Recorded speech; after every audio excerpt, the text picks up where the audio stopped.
Un de los monumentos históricos más impresionantes del concello de Cuideiru alcuéntrase en el pueblo del Pitu, onde a últimos del siglo XIX la familia Selgas levantó un palacio en sin comparanza posible con otras residencias particulares asturianes.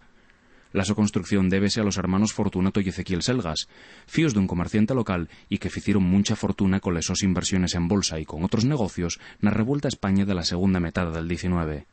El palacio y también un museo por la calidad de los cuadros, obras de arte y piezas de cerámica y artesanía que marcaron los dos hermanos, alcontrándose va poco entre los cuadros de la casa un Goya auténtico del que no se tenía conocimiento. Arrodeada por espectaculares xardinos de inspiración también francesa, como complemento al palacio, los Selgas levantaron una iglesia y unas escuelas a beneficio del pueblo, dotáis con los últimos adelantos de enseñanza. Al morrer na década de 1990 la última representante de la familia, esta dejó escrito en esos voluntades que una fundación pasara a llevar la quinta, permitiéndose dende entós la entrada del público.